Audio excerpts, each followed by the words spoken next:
집 남편의 간증입니다.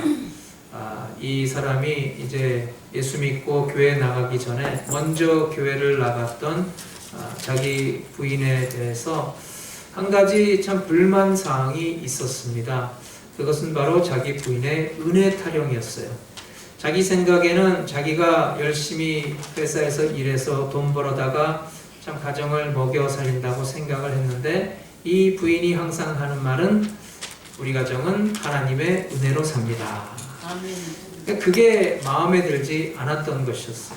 근데 이 사람이 자기도 이제 예수를 믿게 되고 교회를 다니다 보니까 깨닫게 된 바로는 참 그 말씀이 맞고, 자기도 결국은 다 하나님의 은혜로 살아간다는 것을 고백하게 되더라는 것입니다. 아멘.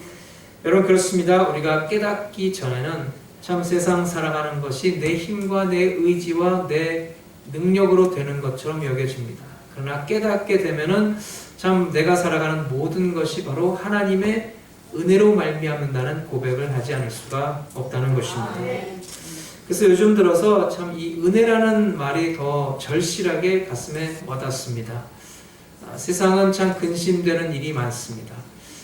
참 그야말로 찬송가 가사처럼 죽을 일이 쌓인 것 같습니다. 그래서 세상에서 불경기다, 전쟁의 소문이다, 각종 사건 사고의 소식이다 우리에게 들려와서 참 세상에는 우리가 근심하게 되는 일들이 많이 벌어지고 있는 것이 사실입니다. 그 우스갯소리로 한국의 어느 노숙자에게 참 왜 노숙자가 되었냐라고 물으니까 사람들이 대답하는 말이 각각 다르다고 합니다. 40대 어느 남자 노숙자는 하는 말이 부인에게 반찬 투정했다가 그만 집에서 쫓겨나서 노숙자가 되었다고 합니다. 또 50대 노숙자는 하는 말이 부인에게 어디 가냐고 따졌다가 그만 쫓겨나서 노숙자가 되었다는 거예요. 60대 어느 노숙자는 부인이 왜 또 곰국 끓이고 어디 가냐고 따졌다가 그만 쫓겨났다는 거예요. 이제 곰국을 끓여놓고 부인이 며칠 동안 외출을 하면은 남편은 그걸 아침, 점심, 저녁으로 계속 데워서 밥하고 같이 먹어야 하는데 그게 싫다고 반항했다가 그만 쫓겨났다는 그런 우스갯소리가 있습니다. 이 세상에서 우리가 무엇을 믿고 무엇을 의지하고 살아야겠습니까? 지금 세상이 과학이 극도로 발달이 되어 있어요. 근데 여러분, 아무리 과학이 발달해도 그 과학이 우리의 삶의 모든 문제를 해결해 줄 수가 없습니다. 물질 문명이 발달한 시대이지만은 우리가 가지고 있는 물질로서 우리의 삶의 모든 문제를 근본적으로 해결할 수는 없습니다. 의학이 발달했다 할지라도 그것으로 인간의 생명을 연장하는 데는 한계가 있습니다. 의사가 진단해서 당신은 건강합니다 라고 한다고 해서 무슨 건강하게 오래 사는 것이 아니지 않습니까? 의사도 믿을 수가 없다는 거예요. 언제 불의의 사고가 생길지 우리는 모르는 그런 삶을 살고 있습니다. 그래서 참 내일 일을 장담할 수 없는 것이 우리의 인생입니다. 요즘은 그런 게 있을지 모르겠지만 한동안 이제 TV에서 금주의 인기가요, 가요 톱10, 그래서 그런 프로그램을 통해서 한 주간 인기 있었던 가요를 순위를 정해서 방송하는 그런 프로가 있었습니다. 그렇다면 이제 크리스찬들이 이 시대에 가장 즐겨 부를 좋아할 찬송이 무엇인가 생각을 해봤는데, 아마도 찬송가 460장 지금까지 지내온 것이 아닐까 생각해 봅니다. 지금까지 지내온 것 주의 크신 은혜라, 한이 없는 주의 사랑 어찌 이루마랴랴. 자나깨나 주의 손이 항상 살펴주시고 모든 일을 주 안에서 형통하게 하시네. 아멘. 지금까지 지내온 것 생각해보면 주님의 은혜라는 것입니다. 아멘. 여태까지 인생길을 걸어오시면서 어떤 고난과 역경을 만나셨습니까? 그런데 그 고난과 역경 가운데 쓰러지지 아니하고 지금 이 순간 여기까지 온 것이 우리의 힘과 능력과 의지로만 된 것입니까? 예수 그리스도 안에 바른 믿음을 가진 성도라면 결코 그 모든 것이 참 우리의 힘과 노력과 의지로가 아니라 하나님의 은혜로 된 것임을 고백하지 않을 수가 없습니다. 그 지금까지 살아온 것이 하나님의 은혜이고 또 앞으로 우리가 살아갈 것도 하나님의 은혜라는 것을 우리가 고백하게 됩니다. 그래서 우리는 더욱더 하나님의 은혜를 깊이 깨닫고 그리고 그 은혜를 소중히 여기며 살아가는 성도가 되어야 할 것입니다. 그때 하나님께서 더 풍성한 은혜로 채워주시고 그 은혜로 말미암아 우리는 세상을 담대한 믿음으로 기쁨과 감사함으로 주님신 새 힘으로 살아갈 수가 있을 것입니다. 그래서 오늘 우리는 성경에 나오는 여러 인물 가운데서 특별히 하나님의 은혜를 많이 받았던 사람의 고백을 듣게 됩니다. 그의 이름은 바로 바울이었습니다. 지금 바울은 인생의 종착역에 와 있습니다. 그래서 자기가 걸어온 인생의 발자취를 뒤돌아보면서 많은 감회에 젖었습니다. 오늘 본문 말씀을 통해서 참 인생의 종착역에서 자신의 삶을 뒤돌아보면서 참으로 귀한 믿음의 고백을 하는 이 노사도 바울의 신앙의 모습을 통해서 우리가 은혜받고 우리도 믿음으로 결단하는 귀한 시간 되시길 바랍니다. 아멘. 첫째로 죄에 대해서 생각해 봅니다. 바울은 자기가 예수 믿기 전에 과연 어떠한 사람이었는가를 오늘 본문 13절에 세 가지로 설명하고 있습니다. 내가 전에는 비방자요, 박해자요, 폭행자였으나 하나님의 일에 대해서는 참 하나님의 일을 비방하고 회방하는 비방자라 그랬습니다. 또 교회에 대해서는 교회를 회파하는 그런 박해자였다고 했어요. 또 사람의 일에 대해서는 특별히 예수 믿는 사람들에 대해서 온갖 포악한 일을 저질렀던 폭행자라고 했습니다. 한마디로 죽어 마땅한 죄인이라는 뜻입니다. 바울은 자기가 젊은 시절에 스데반을 돌로 쳐 죽이는 그런 일에 앞장섰던 일을 기억하고 있습니다. 그것도 모자라서 이제 대제사장의 공문을 들고 다메섹까지 가서 예수 믿는 사람들을 잡으려고 했던 사실도 고백하고 있어요. 그 모든 일들을 참 숨기지 아니하고 낱낱이 다 밝히고 있는 그의 모습입니다. 참 사람들에게 누구나가 다 떳떳지 못한 과거의 기억이 있기 마련인데 사람들은 그것을 될 수 있는 한 잊어버리려고 노력하고 숨기려고 할 것인데 바울은 그렇지 않았다는 것입니다. 자신의 참 젊었을 때 그 잘못 살았던 그것을 잊지 아니하고 지금도 기억하고 있습니다. 뿐만 아니라 편지를 통해서 자신의 죄악된 과거를 모든 사람들에게 공개하고 낱낱이 밝혀 설명하고 있다는 거예요. 얼마나 놀라운 일입니까? 어떤 교회에 어떤 연로한 성도가 하는 간증을 들어본 적이 있습니다. 지금은 그 사람이 열심히 교회 다니고 날마다 예배와 찬양과 기도와 말씀으로 참 하나님과 동행하는 삶을 사는 사람입니다. 그런데 과거에 그가 젊었을 때 이제 가게에서 일을 보고 있는데 어떤 사람이 북을 둥둥 치면서 들어와서 전도를 하더라는 거예요. 근데 그 사람이 너무나 미워가지고 막 욕을 퍼붓고 밀쳐서 가게에서 쫓아냈어요. 그랬는데 그 다음날 그 사람이 또 가게에 온 거예요. 그래서 이 사람이 이번에는 물에다가 그 바켓에다 물을 한 바가지 퍼가지고 그 사람에게 그 찬물을 띄얹었어요. 근데 지금 와서 생각을 해보니까 참 그것처럼 가슴 아픈 일이 없더라는 것입니다. 그처럼 큰 죄악이 어디 있겠냐고 지금도 가슴을 치며 회개를 한다는 그의 고백입니다. 참 성숙하고 깊은 그의 신앙의 모습에서 나타나는 고백이라 할 수가 있습니다. 그 바울은 이와 같이 과거에 자신의 죄악을 감추려 하지 않았습니다. 근데 바울의 성숙한 신앙의 모습은 여기서 그치지 않았어요. 한 걸음 더 나아가서 자신의 죄악된 모습을 과거에 국한시키지 아니하고 지금도 자신은 죄악된 죄인의 모습이라고 고백하고 있다는 거예요. 15절에 보면 미쁘다 모든 사람이 받을 만한 이 말이요 그리스도 예수께서 죄인을 구원하시려고 세상에 임하셨다 하였도다. 죄인 중에 내가 괴수니라. 바울은 오늘 본문 속에서 예수 그리스도께서 이 세상에 오신 목적이 바로 자신과 같은 죄인을 구원하기 위함이라고 이 복음의 본질을 설명하는 가운데 그 마지막 부분에서 죄인 중에 내가 괴수라고 고백하고 있습니다. 그러니까 지금 현재 이 시간 자신의 죄악됨을 고백하고 있는 거예요. 과거에만 죄인 중에 괴수가 아니라 지금도 죄인 중에 괴수라고 고백하고 있다는 것입니다. 이게 어떻게 자신의 어떤 겸손을 가장한 말일까요? 그런 것 같지 않아요. 바울은 지금도 자신 속에 도사리고 있는 이 죄성으로 인해 몸부림치면서 거기에서 우러나오는 깊은 탄식의 고백을 하고 있는 것입니다. 아멘. 여러분, 오늘날 이 시대에 병폐가 있다면은 죄의식의 결핍이 아니겠습니까? 사람들이 하나님의 영광을 가린 일을 하면서도 전혀 죄의식을 느끼지 못합니다. 오히려 잘못했어도 오히려 큰 소리치고 오히려 자신은 끝까지 떳떳하다고 하는 것이 이 세상의 풍조입니다. 그래서 여러분, 목소리 큰 사람이 이긴다 그런 말이 있잖아요. 그런데 여러분, 진정한 그리스도인의 삶은 자신의 죄악됨을 고백하는 것에서부터 시작합니다. 어두운 방 안에는 여러분 공기가 다 깨끗해 보입니다.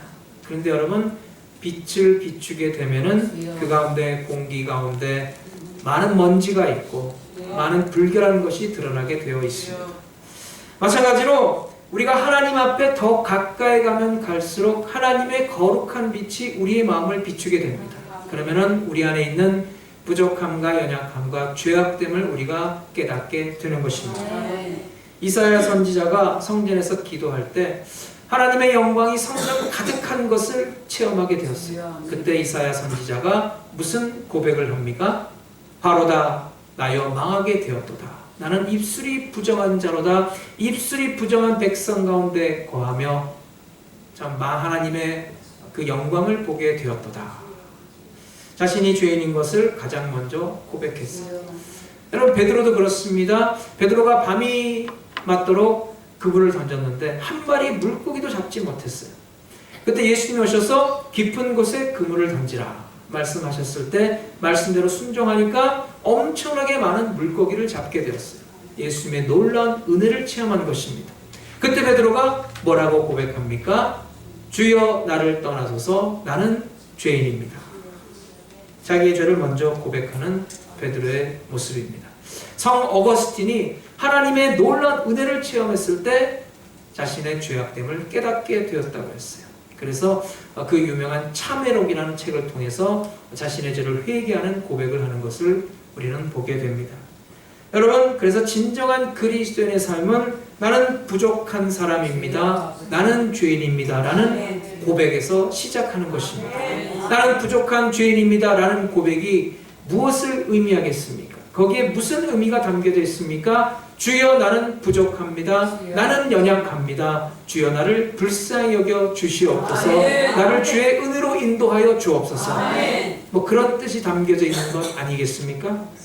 자식이 철이 들어서 참 부모에게 미안한 감정을 들을 때는 그만큼 여태까지 부모 앞에서 참 사람 구실 제대로 못하며 살았던 것에 대한 그런 미안한 감정일 것입니다.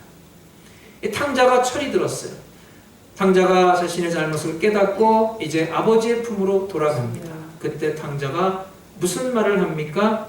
내가 하늘과 아버지께 죄를 지었으니 이젠 내가 아버지의 아들이라 일컬음을 받을 자격도 없습니다. 그저 아버지께서 나를 아버지 집에 일하는 품꾼으로 받아주신다 해도 나는 감지덕지할 것입니다.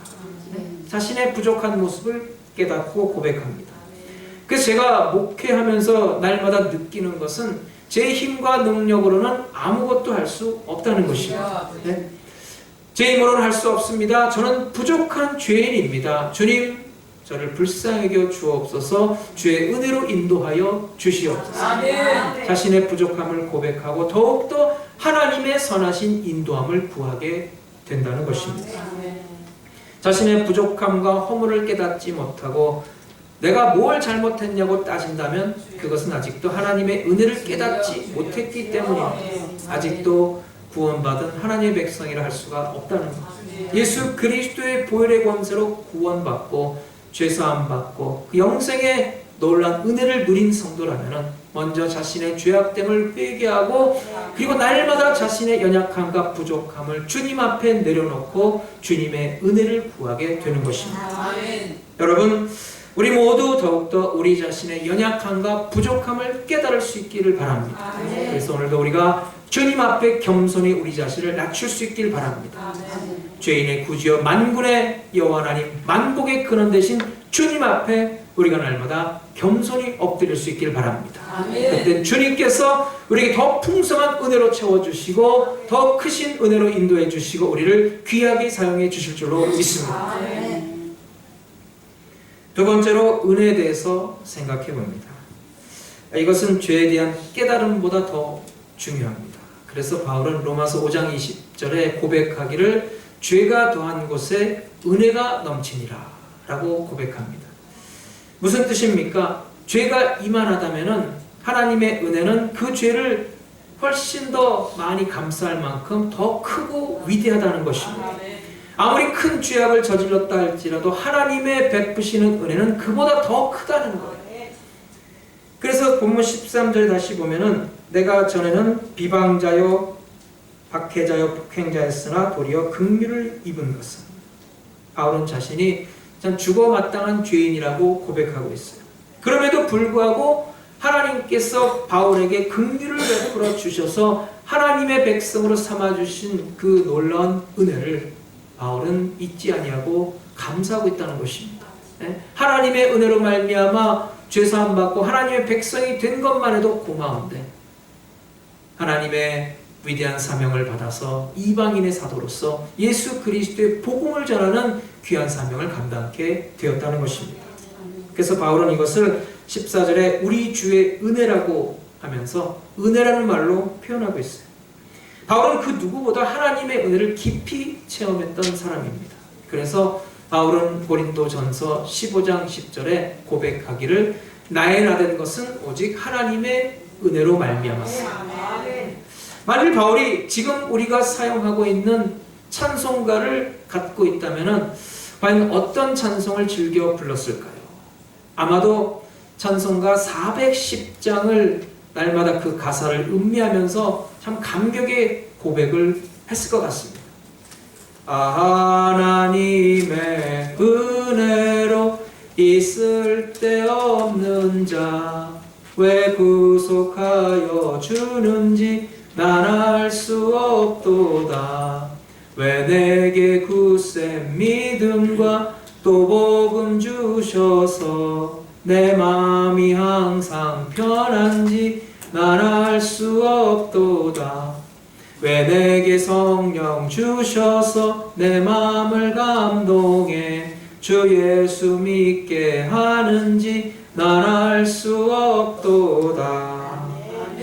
여러분은 그 이유를 알고 계십니까? 바울은 그 질문에 대한 대답을 너무나도 확실히 알고 있었습니다. 이 쓸데없는 죄인이 구속함을 받은 것도 하나님의 은혜요. 굳센 믿음을 주신 것도 하나님의 은혜요. 또 복음 주셔서 그 마음이 평안케 하신 것도 하나님의 은혜요. 성령 주셔 감동케 하신 것도 하나님의 은혜요. 예수 믿게 하신 것도 하나님의 은혜라는 것입니다. 그래서 바울은 이 모든 것이 하나님의 은혜로 되어졌다는 것을 고백하고 있어요. 그래서 참 바울의 인생에 하나님의 은혜가 없다면은 그 바울의 인생 자체가 존재할 수가 없다는 그런 이야기입니다. 그래서 바울은 14절에 이렇게 고백합니다. 우리 주의 은혜가 그리스도 예수 안에 있는 믿음과 사랑과 함께 넘치도록 풍성하였도다. 아멘. 하나님의 은혜가 넘치도록 풍성한 그곳에, 하나님의 은혜의 강물이 흘러넘치는 그곳에 하나님께서 우리에게 주시는 두 가지의 선물이 있는데 그것이 바로 믿음과 사랑이라는 것. 아멘. 여러분 그렇습니다. 우리가 하나님의 은혜를 받으면 받을수록 여러분 우리의 믿음은 더욱더 보배로워집니다. 아멘. 우리의 믿음은 더욱더 굳세집니다. 아멘. 우리가 하나님의 은혜를 받으면 받을수록 우리 안에 있는 사랑이 더욱더 북돋아집니다. 아멘. 그래서 우리는 하나님의 은혜를 사모하고 구해하는 것입니다. 아멘. 여러분 이 세상에 많으면 많을수록 좋은 것도 있지만 많으면 많을수록 좋지 않은 것도 많아요. 예컨대 얼굴에 주름살은 많으면 많을수록 좋지 않습니다. 욕도 많이 먹으면 좋은 게 아닙니다. 근심과 걱정도 많은 게 좋은 게 아닙니다. 그러나 하나님의 은혜는 많이 받을수록 좋은 것. 그래서 오늘도 우리가 하나님의 은혜를 사모하고 그 은혜를 풍성히 받는 성도가 되어야 합니다. 그래야 우리가 더욱더 귀하게 쓰임받고 그 하나님의 은혜 가운데 풍성한 삶을 살고 강건한 삶을 살 수가 있는 것입니다. 여러분, 하나님은 은혜가 풍성한 하나님이십니다. 하나님 우리에게 풍성한 은혜를 부어주기를 원하시는 하나님이세요. 중요한 것은 우리에게 그 풍성한 은혜를 받을 그릇이 준비되는 거예요. 여러분 우리가 풍성한 은혜를 받도록 우리가 더욱더 우리의 믿음의 그릇을 넓혀야 합니다. 그런데 값없이 주시는 그 은혜를 거절하고 내 힘으로 살겠다고, 내가 잘났다고 혼자서 하나님을 떠난다면은 여러분 그 얼마나 불행한 일이겠습니까? 결국은 고생만 실컷 하고 두 손 들고 제자리로 돌아오게 됩니다. 그때 내가 딸 그대로 할 걸 하면서 참 허송세월 보내는 것에 대해서 후회하게 되는 것입니다. 그래서 우리는 언제나 하나님께서 지금 베풀어 주신 은혜에 감사할 줄 알아야 합니다. 그리고 하나님께서 지금까지 베풀어 주신 은혜를 우리가 소중히 여기고 하나님께 영광을 돌려야 합니다. 앞으로도 하나님께서 어떤 은혜를 주실까 사모하며 기다리며 구하는 성도가 되어야 합니다. 그때 우리는 풍성한 은혜가 넘치는 성도의 삶을 살 수가 있습니다. 사랑하는 여러분, 하나님의 은혜에 감사하는 삶을 살고 있습니까? 여러분, 우리가 하나님의 은혜의 소중함을 깨닫고 그 은혜를 사모하며 그 은혜 가운데 살아가는 성도가 되시기 바랍니다. 우리가 바울처럼 하나님의 은혜를 사모하며 그 하나님의 은혜의 소중함을 깨닫고 구할 때 우리는 더 풍성한 은혜의 삶을 살게 되는 줄로 믿습니다. 셋째로 사명에 대해서 생각해 봅니다. 하나님께서 은혜를 베풀어 주실 때 지혜로운 사람은 하나님께서 동시에 사명도 주셨다는 사실을 깨닫게 됩니다. 그래서 여러분, 은혜와 사명은 분리될 수가 없어요. 바울도 참 하나님께서 죄인의 괴수 같은 자기에게 은혜를 베풀어 주신 까닭은 바로 하나님께서 귀한 사명을 맡겨주시기 위함이라는 것을 알게 되었어요. 본문에 보면 바울이 깨달은 사명을 두 가지로 설명합니다. 첫째로는 본보기로서의 인생입니다.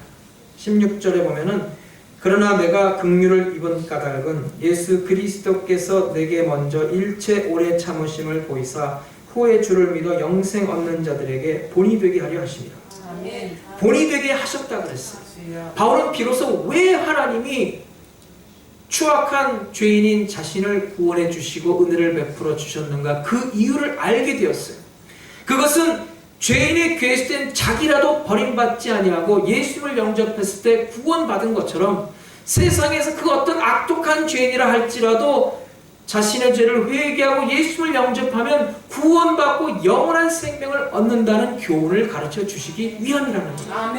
그래서 그 구원의 샘플로 바울을 택해 주셨다는 거예요. 바울같이 추악하고 죄인의 괴수된 자도 구원받는데 세상에 그 누가 하나님의 구원의 은총을 누리지 못할 자가 있겠는가? 라는 말씀입니다. 여러분, 그렇습니다. 어떤 환자가 병원에서 중대한 수술을 기다리고 있습니다. 생사를 가름하는 너무나도 중요한 수술이에요. 근데 어떤 사람이 나타나서 자기가 먼저 그 똑같은 수술을 받았고 지금은 완쾌해서 건강하다고 말할 때 그것이 그 수술을 기다리고 있는 환자에게 얼마나 큰 위로와 힘이 되겠습니까? 나도 당신처럼 그렇게 중대한 병에 걸려서 똑같은 수술 받았는데 이렇게 깨끗하게 치료되어서 건강합니다. 이 말을 들었을 때 환자는 너무나도 큰 위로와 용기를 얻게 되는 것입니다. 바로 이 한 가지 이유 때문에 바울은 오늘 본문에 자신의 수치스럽고 부끄러운 과거를 낱낱이 모든 사람들에게 공개하고 고백하고 있는 것입니다. 여러분, 우리의 지나간 인생의 발자취를 돌이켜 볼 수 있길 바랍니다. 우리도 혹시 바울처럼 참 하나님의 복음을 핍박하는 박해자의 삶을 살지는 않았습니까? 혹시나 우리도 탕자처럼 매맞을 짓을 하고 살았다 할지라도 우리가 두 손 들고 주님 앞에 나올 때 주님은 언제나 우리를 기뻐 맞아 주십니다. 우리를 그 넓은 품에 안아주시고 그리스도의 흘리신 보혈로 씻어주십니다. 그리고 우리의 마음을 평안케 해주십니다. 그리고 우리에게 영원한 생명을 허락해 주시는 줄로 믿습니다. 두 번째로는 사명자로서의 인생입니다. 본문 12절에 보면 나를 능하게 하신 그리스도 예수 우리 주께 내가 감사함은 나를 충성되이 여겨 내게 직분을 맡기시니. 내게 무엇을 맡기셨다 그랬어요? 직분을 맡기셨다 그랬어요. 사명을 주셨다는 거예요. 짧은 문장이지만 바울은 여기서 매우 중요한 사실을 설명하고 있습니다. 그것은 바로 하나님께로부터 사명을 받은 사명자라는 자부심과 긍지감입니다. 부족하지만 하나님께서 귀하게 여겨주시고 충성되이 여겨주신 것에 대한 감사한 마음이에요. 그리고 그대로 내버두지 않으시고 하나님께서 그 사명을 감당할 수 있는 능력을 부어주신 것에 대한 믿음의 확신이 있습니다. 그래서 바울은 이 사명을 붙들고 이 사명에 살고 이 사명에 죽는 하나님의 백성이 되었어요. 사도행전 20장 24절에 보면 이런 고백을 합니다. 내가 달려갈 길과 주 예수께 받은 사명 곧 하나님의 은혜의 복음 증거하는 일을 마치려 하면은 나의 생명조차 조금도 귀한 것으로 여기지 아니하노라. 바울은 하나님께서 죽어마땅한 자신에게 은혜를 베풀어 주시고 하나님의 자녀를 삼아 주신 것은 바로 이방인의 사도로 삼으셔서 땅끝까지 그리스도의 복음을 전하도록 하는 사명을 주기 위함이라는 것을 알았다는 거예요. 그렇기 때문에 그런 이 사명을 붙들고 예수 그리스도를 위해서 살고 예수 그리스도를 위해서 기꺼이 죽겠다는 각오로 사명을 감당했다는 거예요. 그 바울이 많은 핍박을 받았어요. 유대인의 핍박도 받고 이방인의 핍박도 받았어요. 감옥에도 여러 번 갇히고 매도 여러 번 맞고 돌도 맞고 많은 고초를 겪었어요. 그러다 나중에 결국은 로마 감옥에서 칼에 맞아 순교합니다. 바울은 예수 그리스도를 위해서 자신의 마지막 남은 피 한 방울까지 다 흘려서 부어드렸다는 것입니다. 사랑하는 여러분, 죄인이었던 우리에게 하나님께서 은혜 베풀어 주시고 오늘도 건강 주셔서 이 세상에서 호흡하며 살게 해주신 까닭이 무엇이겠습니까? 그 목적이 있는 것 아니겠습니까? 그것은 바로 내가 이 세상에 지금도 감당해야 할 사명이 있기 때문이 아니겠습니까? 이런 이야기가 있습니다. 어느 목사님 셋이 함께 모여서 대화를 나누게 되었습니다. 근데 그 중에 첫 번째 목사님이 하는 말이 자기 교회에 쥐들이 너무 많아서 골치가 아프다는 거예요. 뭐 주일날 예배 드릴 때도 쥐떼들이 그냥 예배당 천장에서 왔다 갔다 하느라고 그 소리 때문에 시끄러워서 예배를 제대로 드리지 못할 정도라는 거예요. 그러니까 그 옆에 있던 목사님이 맞장구를 치면서 하는 말이 자기 교회도 그 쥐 때문에 너무나 골치 아프다고. 그래서 그 쥐들을 잡으려고 쥐도 떠놓고 뭐 방역 작업도 했는데 아무런 성과가 없었다고. 정말 힘들다고 골치 아프다고 그렇게 얘기하는 거예요. 그러니까 그 얘기를 계속 듣고 있던 이 세 번째 목사님이 빙그레 웃으면서 이렇게 말하는 거예요. 우리 교회도 그 전에 쥐들이 많아서 정말 골치 아팠는데 적절한 조치를 취하니까 지금은 쥐들이 싹 사라졌습니다. 그래 이 두 목사님이 눈이 휘둥그레져가지고 아니 도대체 무슨 조치를 취했냐고 물어보는 거예요. 그러니까 이 목사님이 웃으면서 이렇게 말했어요. 뭐 별거 아니고 그 쥐들 다 불러다가 우리 교회 교인으로 등록시키고 봉사 좀 하라고 일 좀 시켰더니 다음날 싹 다 사라지더라고요. 여러분, 주님은 우리에게 은혜를 주시고 귀한 직분을 맡겨주셨습니다. 오늘도 우리는 무슨 직분으로 사명을 감당하고 있습니까? 우리는 어떤 마음으로 주님과 동행하고 있습니까? 우리 모두 남은 생애 동안 바울이 가졌던 투철한 사명의식을 가지고 오늘도 주님을 위해 충성하고 주님의 몸된 교회를 위해 기꺼이 낮은 자세로 섬기는 성도가 되시기 바랍니다. 아멘. 그렇게 아름다운 인생을 살았던 바울이 그 인생을 마감하면서 이런 고백을 남깁니다. 디모데후서 4장 7절 내가 선한 싸움 싸우고 나의 달려갈 길 마치고 믿음을 지켰으니 이제 후로는 나를 위하여 의의 멸관이 예비되었도다. 아멘. 바울이 자랑스러운 고백이 우리의 고백이 될 수 있기를 바랍니다. 아멘. 우리 모두 바울처럼 죄와 은혜와 사명에 대한 바른 믿음의 자세로 오늘도 주님을 기쁘게 섬기며 주님과 동행하시기를 주의 이름으로 축원합니다. 아멘.